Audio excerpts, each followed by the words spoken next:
Buat kasih setiamu, kasih setia. Terima kasih Tuhan di dalam hidup. Kami bersyukur pada Engkau.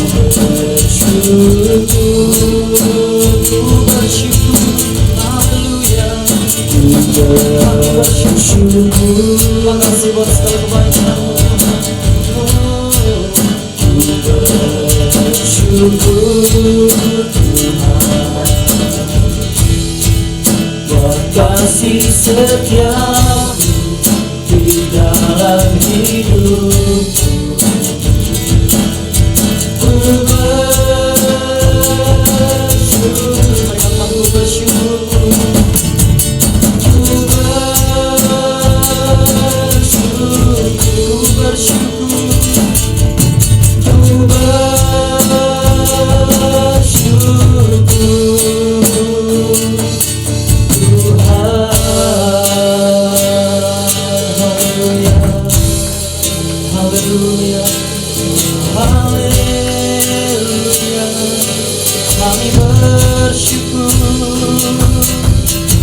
Kami bersyukur Tuhan. Terima kasih Tuhan buat segala kebaikan-Mu, buat segala kasih-Mu Tuhan, buat segala perlindungan-Mu, buat segala berkat-Mu, untuk kesehatan ternyata dalam setiap kami Tuhan. Terima kasih Tuhan. Kami bersyukur Bapa untuk setiap pimpinan-Mu dalam setiap hidup kami. Bahkan kami bersyukur untuk setiap tuntunan-Mu melalui pesan-Mu Tuhan dalam setiap hidup kami. Kami bersyukur pada Engkau Tuhan, bahwa Engkau Allah yang terus mengasihi setiap hidup kami, bahwa Engkau Allah yang selalu ada dalam setiap hidup kami Tuhan. Kami percayakan janji-Mu, kami percayakan tuntunan dan penyertaan-Mu itu selalu ada dalam setiap kami, ketika kami terus berharap dan menaruh pengharapan kami dalam Engkau Tuhan. Terima kasih Bapa untuk pagi hari ini Tuhan. Kami percaya Tuhan bahwa Engkau mengurapi setiap kami Tuhan. Kau pakai setiap kami untuk menjadi alat-alat-Mu Tuhan. Kau mengurapi hamba-Mu juga Tuhan. Terima kasih Bapa untuk pagi hari ini Tuhan. Kami sebentar akan mendengarkan kebenaran firman-Mu Tuhan. Terima kasih Bapa, segala pujian, hormat, kemuliaan hanya bagi Engkau, hanya di dalam nama Tuhan Yesus Kristus. Haleluya. Amin. Oke, shalom Bapak Ibu. Puji Tuhan. Nah Bapak Ibu, pesan Tuhan minggu ini yaitu tentang hati-hati dengan hati yang menipu. Hati-hati dengan hati yang menipu. Nah, bicara tentang hati Bapak Ibu, ketika Tuhan mengingatkan, kembali lagi Tuhan mengingatkan bahwa tentang hati, berarti kan ini sesuatu yang sangat penting. Ini sesuatu yang sangat urgent dalam setiap hidup kita. Kalau kita itu harus memperhatikan bagaimana kondisi hati kita. Kita harus memperhatikan bagaimana sikap hati kita dalam menyikapi hidup kita dalam kesehariannya. Ini sangat penting sekali. Karena kita tahu kan, hati adalah sumber. Dia segala sesuatunya. Kita harus waspada dengan hati kita. Nah, hati-hati dengan hati yang menipu. Ini penting sekali. Tuhan menaruh perhatian di dalam kehidupan kita melalui pesannya, yaitu hati. Nah, bicara tentang hati. Hati itu membentuk siapa sih diri kita yang sesungguhnya.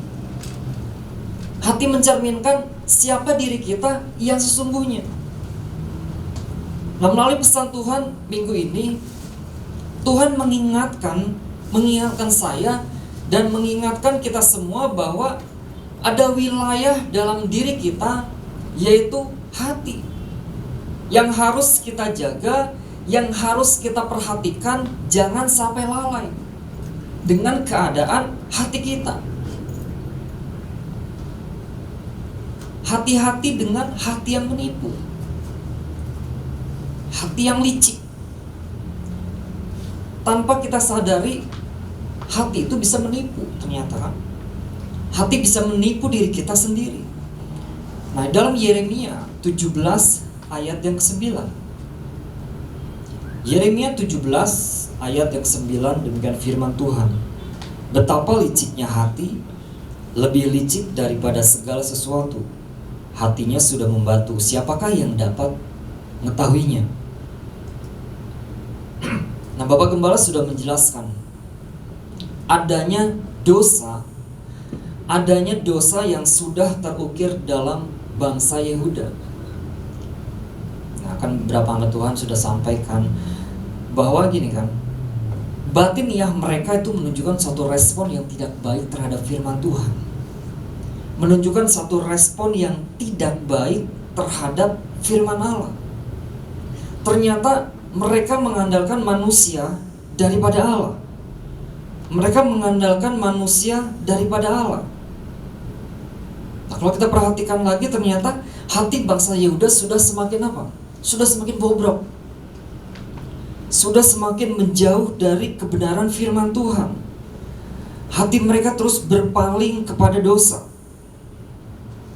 Nah, sehingga kalau kita lihat, sehingga Yeremia menyimpulkan seperti ini, bahwa betapa liciknya hati manusia itu, betapa liciknya hati manusia itu, bahkan lebih licik dari segala sesuatu. Nah, kalau kita lihat di dalam terjemahan lain Bapak Ibu, di dalam Yeremia ini, dalam terjemahan lain berkata seperti ini: hati itu licik melebihi segala sesuatu, bahkan sangat parah. Siapa dapat mengetahuinya? Nah, kalau kita perhatikan, ini kan sebuah fakta di dalam Alkitab bahwa hati itu ternyata licik. Hati itu licik, penuh tipu muslihat. Nah, ini yang harus kita perhatikan ketika Tuhan menyampaikan, perhatikan dengan hati kita. Hati-hati dengan hati kita yang mudah menipu. Ini fakta. Nah, kalau kita lihat di dalam bahasa Ibrani, itu hati bicara tentang kafet. Artinya pusat perintah dari manusia. Artinya dia yang menggerakkan segala tindakan kita. Dia yang mengambil sebuah keputusan. Dia menentukan sebuah keputusan dalam setiap langkah dalam kehidupan kita. Nah, seringkali yang terjadi, hati, pikiran, dan tindakan kita itu berbeda Bapak Ibu. Apa yang kita pikirkan tentang ada yang di hati kita, lalu dengan tindakan kita, itu seringkali berbeda. Ketika ada orang bertanya mungkin gini, Bapak Ibu percaya nggak kepada Allah? Bapak Ibu percaya nggak bahwa Tuhan itu Allah yang luar biasa? Bahwa Allah itu dahsyat dan sangat luar biasa? Mungkin kita berkata, iya, saya percaya sekali. Saya percaya bahwa Allah itu dahsyat, Allah itu luar biasa, Allah itu menyembuhkan hidup saya. Tetapi dalam tingkah laku hidup kita, tetapi kita tidak mencerminkan bahwa apa yang kita katakan benar, Allah itu dahsyat, Allah itu luar biasa. Tetapi dengan tindakan kita mulai meragukan, benar nggak Tuhan itu dahsyat, Tuhan itu luar biasa. Nah, ternyata kan ketika dampak daripada semua itu akan menghasilkan sebuah tindakan yang salah. Ada sebuah tindakan yang salah, ada sebuah keputusan yang salah yang kita ambil dalam setiap hidup kita. Nah, sehingga tanpa kita sadari, kita sudah tertipu dengan diri kita sendiri. Kita sudah tertipu dengan hati kita. Terlihat rohani, terlihat kita lebih rohani, tetapi sesungguhnya tidak.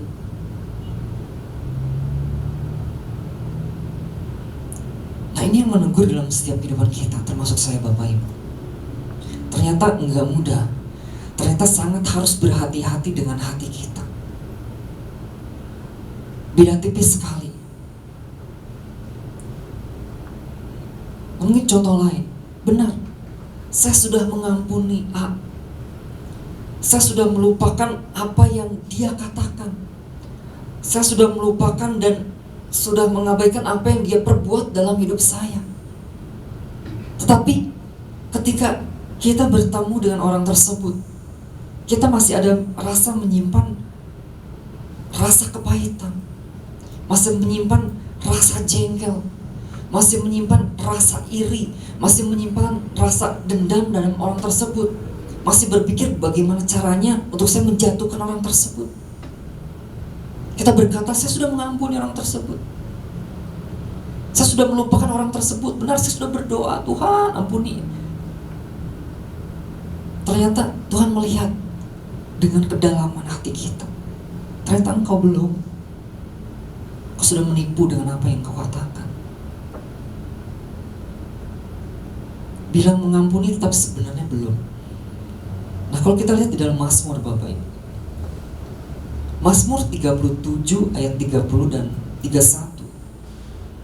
Nah, firman Tuhan di sana dikatakan, mulut orang benar mengucapkan hikmat, dan lidahnya mengatakan hukum.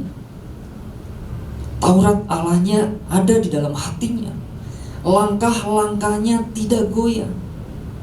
Nah, kalau kita perhatikan ayat ini, mulut orang benar mengucapkan hikmat dan lidahnya mengatakan hukum. Taurat Allahnya ada dalam hatinya, langkah-langkahnya tidak goyah. Nah, sebenarnya kan ada sebuah keselarasan antara hati, pikiran, dan tindakan. Semua harus berjalan seirama. Mulut orang benar mengatakan hikmat. Ada hikmat yang keluar dari mulut orang benar. Lidahnya mengatakan hukum. Taurat Allah ada di dalam hatinya. Lalu ada tingkah laku, ada langkah-langkahnya, yaitu dia tidak goyah. Ada sebuah keselarasan antara hati, tindakan berjalan seirama. Nah, seringkali kan apa yang kita lakukan, kita selalu waspada Bapak Ibu. Kita selalu berusaha menjaga hidup kita, menjaga keluarga kita, menjaga bisnis kita, menjaga pelayanan kita, menjaga anak-anak kita supaya gini, supaya tidak ditipu oleh orang, supaya tidak dilicikin oleh orang, supaya tidak dikelabui oleh orang. Tetapi tanpa kita sadari, kita tidak melihat hati kita sendiri. Sebenarnya hati kita sudah menipu. Sebenarnya hati saya sudah menipu hidup saya. Kita lebih memperhatikan menjaga diri kita, hidup kita, jangan sampai orang menipu kita. Tetapi kita lupa dengan kondisi apa yang menjadi inti dalam hidup kita, itu hati kita. Kita lupa memperhatikan, sedang Tuhan memperhatikan itu. Apa saya sudah sampaikan juga, seringkali, kadang kita membenarkan yang salah. Kita membenarkan yang salah, lalu yang benar itu salah. Kita sering kan mendengar orang berkata seperti ini, apa yang dirasakan oleh hatimu? Apa yang sedang kau rasakan hatimu saat ini? Apa yang sedang kau rasakan? Percaya akan hatimu. Lalu orang terus berkatakan, ikuti apa yang menjadi hatimu, isi hatimu. Nah, sebenarnya gini, apa isi hati? Apa isi hati atau sesuai dengan apa kata Tuhan? Sesuai kata hati apa atau sesuai dengan kata Tuhan? Ini kan sangat tipis sekali Bapak Ibu. Ketika kita tidak bisa membedakan, kita merasa dididik seperti ini. Menurut saya hati saya seperti ini, dan kita berkata ini kok ini dari Tuhan kok. Nah, sejauh mana kita menilai bahwa apa sesuai dengan hati kita itu kata Tuhan, itu sesuai dengan kehendak Tuhan, itu sesuai dengan apa yang Tuhan katakan. Nah, seharusnya kan bukan sesuai dengan kata hati kita. Seharusnya hati kita menyerahkan kehidupan hati kita itu kepada Tuhan. Kita menyerahkan hati saya menyerahkan hati saya kepada Allah. Karena kita percaya gini, ketika kita menyerahkan hati kita kepada Tuhan, kepada Allah. Nah, yang tepat gini, mengikuti hati yang benar ketika hati kita tunduk kepada pengarahan Allah. Ketika hati kita tunduk di dalam kebenaran dalam firman-Nya. Kita bisa berkata, ya, hati saya berkata. Tetapi ketika hati kita berkata seperti itu, dan kita berkata seperti itu, kita cross check dulu. Benar nggak ketika kita itu berkata seperti itu, benar nggak itu sesuai dengan pengarahan Tuhan? Benar nggak itu sesuai dengan kebenaran firman Tuhan? Atau sesuai dengan batiniah manusia saja? Nah, Amsal 3 ayat 5 sampai 6. Firman Tuhan seperti ini. Percayalah kepada Tuhan. Percayalah kepada Tuhan dengan segenap hatimu. Percayalah kepada Tuhan dengan segenap hatimu dan janganlah bersandar kepada pengertianmu sendiri. Akuilah Dia dalam segala lakumu, maka Ia akan meluruskan jalanmu. Nah, di dalam Yeremia 17 ayat yang 7, firman Tuhan dikatakan, diberkatilah orang yang mengandalkan Tuhan, yang menaruh harapnya pada Tuhan. Diberkatilah orang yang mengandalkan Tuhan, yang menaruh harapannya pada Tuhan.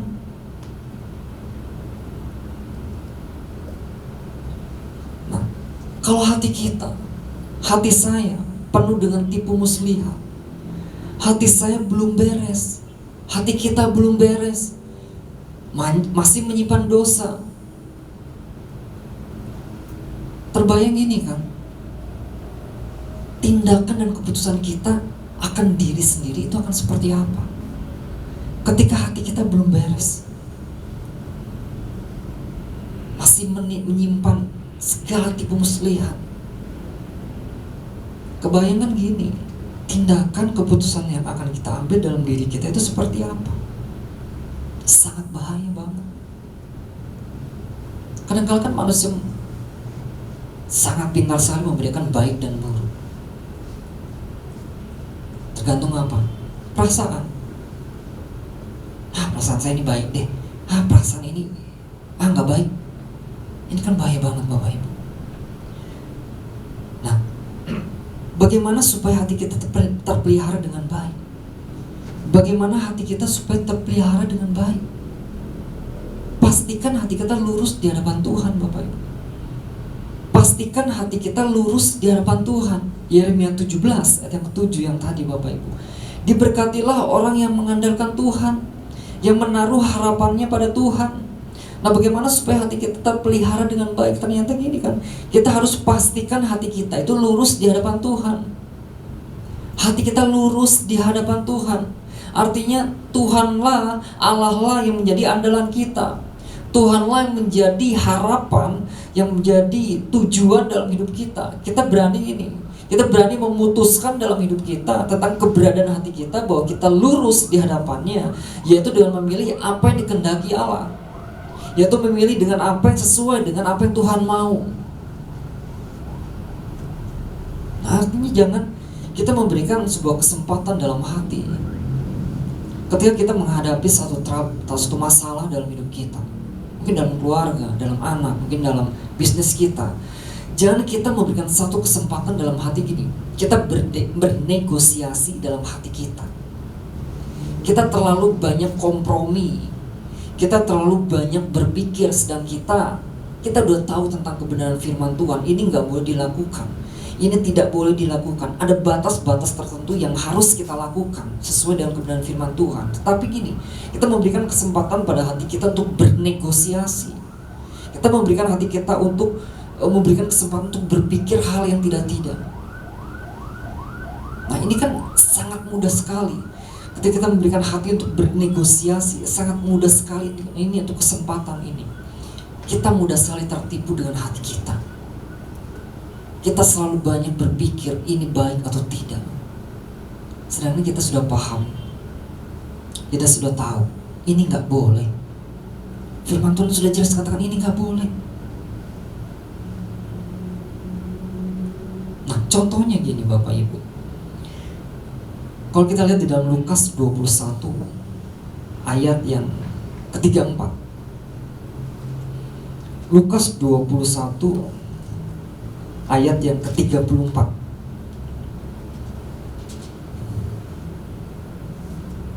Di sana dikatakan, jagalah hatimu supaya hatimu jangan syarat oleh pesta pora dan kemabukan serta kepentingan-kepentingan duniawi, dan supaya hari Tuhan jangan dengan tiba-tiba jatuh ke atas dirimu seperti suatu jerat. Nah, seringkali demi kepentingan duniawi, seringkali demi kesuksesan hidup kita, Seringkali kita memperhatikan harta, jabatan, dan lain-lain. Kita kompromi. Kita tanda kutip memberikan hati kita bernegosiasi.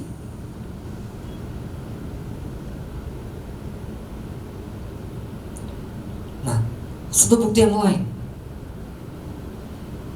Ketika sekolah online nih, ini kan sangat simpel sekali. Sekolah online, kita tahu kebenaran firman Tuhan dong. Setiap kita, para orang tua, kita tahu kebenaran firman Tuhan. Contohnya, anak saya, ketika sekolah online, sangat mudah sekali bagi orang tua untuk tidak jujur. Sangat mudah sekali kita menipu. Kita menipu hati kita, yang kita berkata, gak apa-apa, sedikit aja. Sedikit gak apa-apa, gak ketahuan kok. Toh gak ada yang lihat. Toh gurunya gak lihat. Toh hanya di Zoom aja. Kita memberi kesempatan pada hati kita bernegosiasi. Sangat mudah sekali untuk kita untuk mendapatkan anak kita nilainya A atau satu peringkat yang bagus sekali. Sangat mudah sekali. Ketika anak Zoom tinggal kasih tahu aja. Anak orang tuanya tinggal kasih tahu bla bla bla bla. Sudah pasti nilainya bagus. Nah, tetapi apakah itu yang Tuhan mau? Tetapi apakah itu yang Tuhan kehendaki? Kadang kita berkata, gak apa-apa deh, yang penting anak saya sukses, yang penting anak saya mendapatkan nilai yang bagus. Tetapi hati seringkali menjerat kita. Kita udah tahu, tapi hati kita berkata, gak apa-apa, dikit. Mungkin dalam bisnis kita, setelah kita bertemu dengan klien, kita bertemu dengan rekan bisnis kita, kita bergaul lalu kita membangun sebuah bisnis dan relasi bisnis. Dan orang tersebut berkata A, B, ternyata ini tidak sesuai dengan firman Tuhan. Dan kita berkata, aduh gimana ya, ini satu kesempatan yang besar sekali. Ini satu kesempatan emas. Kalau dilepaskan, hilang semua. Kalau dilepaskan, jabatan saya bisa terancam. Kalau dilepaskan, uang ini bisa melayang. Kalau dilepaskan, saya nggak mendapatkan hasil. Lalu kita berkata, ya gak apa-apa lah, dikit. Nah, mudah sekali gitu kan. Kita tertipu oleh hati kita. Yang sebenarnya gak apa-apa, itu sangat apa-apa bagi Tuhan. Itu tidak berkenan di hadapan Tuhan. Nah, kalau kita lihat, kita hampir di dalam setiap kehidupan kita, termasuk saya, kita selalu kan mengambil sebuah keputusan. Kita mengambil keputusan, kita mengambil sebuah pertimbangan dalam hidup kita. Nah, seringkali kan melalui akal, melalui pikiran kita, melalui perasaan, bahkan melalui emosi. Merasa sudah tepat, merasa kita sudah akurat dengan apa yang saya putuskan. Nah, secara tidak langsung, kita membiarkan hati kita gini, membiarkan hati kita memproses sedemikian rupa untuk menghasilkan sebuah keputusan, untuk menghasilkan sebuah pemikiran diri sendiri. Tanpa gini, ada Tuhan,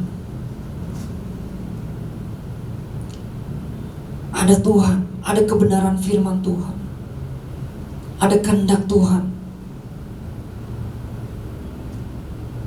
Artinya kita harus bercermin, Bapak Ibu, termasuk saya juga. Kita harus bercermin kembali kepada firman Tuhan. Kita harus bercermin kembali kepada Allah kita, kepada Kristus. Ketika kita mengambil sebuah keputusan ataupun ketika kita mengambil sesuatu apapun dalam hidup kita, kita harus benar, hati kita lurus di hadapan Tuhan. Jangan sampai kita belok kiri, belok kanan. Jangan sampai kita terpengaruh oleh setiap apa yang kita inginkan, sebenarnya bukan Tuhan inginkan. Apa yang kita mau sebenarnya bukan apa yang Tuhan mau. Pastikan hati kita lurus di hadapan Tuhan. Nah, mari Bapak Ibu, setiap kita termasuk saya juga. Bicara tentang hati, kita harus tetap mendetoks. Artinya apa? Kita harus memperbaharui, kita harus mengubah hati kita sesuai apa? Sesuai dengan apa yang Tuhan mau, sesuai dengan kebenaran firman Tuhan, sesuai dengan Tuhan yang kehendaki apa sih. Jangan sampai kita terkelabui oleh hati kita yang mudah sekali tertipu, menipu. Nah, membersihkan hati kita setiap hari. Nah, saya mulai belajar Bapak Ibu ketika komsel kemarin. Setelah komsel kemarin ada bahas bagaimana, saya mengatakan seperti ini, kita membersihkan hati tiap hari. Artinya tiap malam mungkin kita bisa berkata, Tuhan, apa sih yang sudah saya lakukan sepanjang hari ini? Kita mulai kembali apa yang sepanjang hari yang kita lakukan. Apakah benar-benar itu sudah sesuai dengan kebenaran firman Tuhan? Apakah itu tidak sesuai atau tidak selaras dengan firman Tuhan? Atau kita bisa sharing juga dengan pasangan kita, dengan anak kita. Benar gak sih apa yang sudah papa lakukan, mama lakukan, sudah sesuai dengan apa yang Tuhan mau belum dalam hidup kita masing-masing? Nah, itu mungkin salah satu untuk kita mendetoks hati kita, untuk kita tetap terpelihara hati kita dengan baik. Nah, mari Bapak Ibu, setiap kita, mari terus menjaga hati kita, sehingga ketika hati kita bersih di hadapan Tuhan, sangat mudah sekali kita menangkap apa yang menjadi keinginan Tuhan.